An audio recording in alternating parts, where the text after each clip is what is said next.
My name is Mark Hake. I'm from Scottsdale, Arizona, and I'm very interested in your policies on diversification and also how you concentrate your investments. And I've studied your annual reports going back a good number of years, and there's been years where you had a lot of stocks in your marketable equitable securities portfolio, and there was one year where you only had 3 in 1987.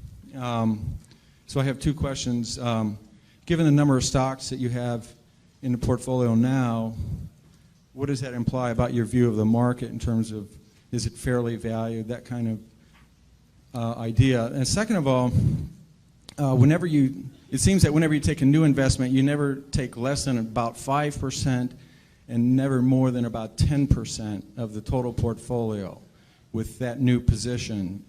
And I wanted to see if I'm correct about that. Yeah, well, on the second point, that really isn't correct. We have positions which you don't even see because we only listed the ones above 600 million in the last report, and obviously those are all smaller positions. Sometimes that's because they're smaller companies and we couldn't get that much money in. Sometimes it's because the prices moved up after we bought them, and sometimes it's because we may be selling the position down even. But so there's nothing magic. We like to put a lot of money in things that we feel strongly about, and that gets back to the diversification question. We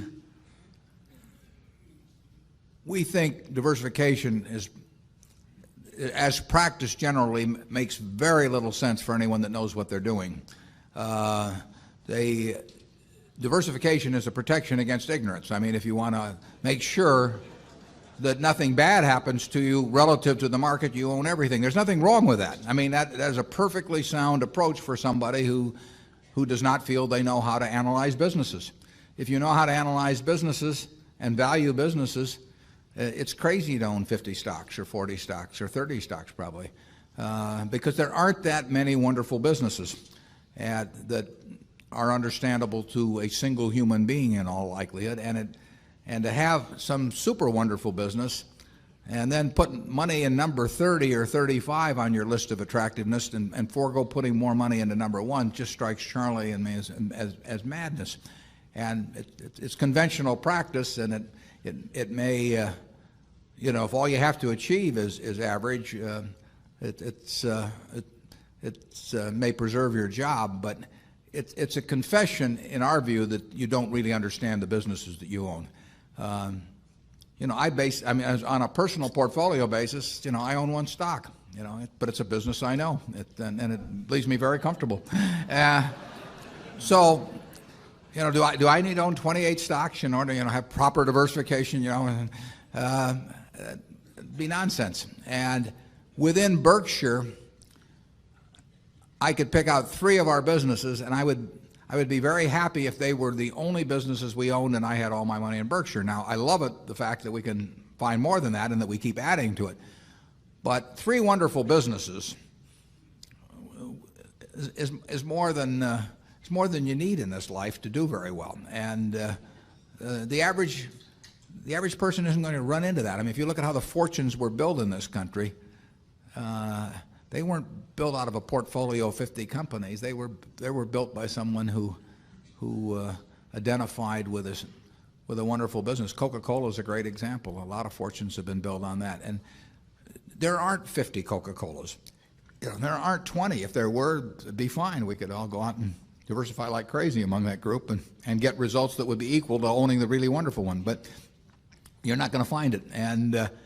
And the truth is, you don't need it. I mean, if you have a really wonderful business, is very well protected against the vicissitudes of the economy over time and the competition. I mean, we're talking about businesses that are resistant to effective competition, and 3 of those will be better than 100 average businesses, and they'll be safer, incidentally. I mean, there is less risk in owning 3 easy to identify wonderful businesses than there is in owning 50 well-known big businesses. And it's amazing what has been taught over the years in finance classes about that. But I can assure you that I would rather pick if I had to bet the next 30 years on the fortunes of my family that would be dependent upon the income from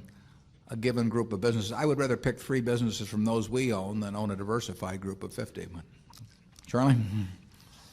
Yeah, what he's saying is that much of what is taught in modern corporate finance courses is twaddle.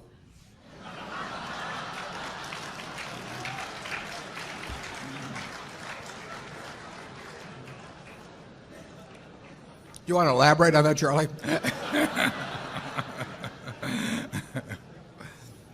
You cannot believe this stuff. I mean, it's modern portfolio theory, and it has no utility. But I mean, it will tell you how to do average. But I think anybody can figure out how to do average in 5th grade. I mean, it's just not that difficult, and it's elaborate. And there's lots of little Greek letters and all kinds of things to make you feel that you're in the big leagues. But there is no value added. I have great difficulty with it because I am something of a student of dementia, and I have. We hang around a lot together. And I get ordinarily classified dementia, on some theory structure of models, but the modern portfolio theory, it involves a type of dementia I just can't even classify. No. Something very strange is going on. Yeah. If you find 3 wonderful businesses in your life, you'll get very rich. And if you understand them, bad things aren't going to happen to those 3. I mean, that's the characteristic of it. By the way, maybe that's the reason there's so much dementia. If you believe what Warren said, you could teach the whole course in about a week. Yeah.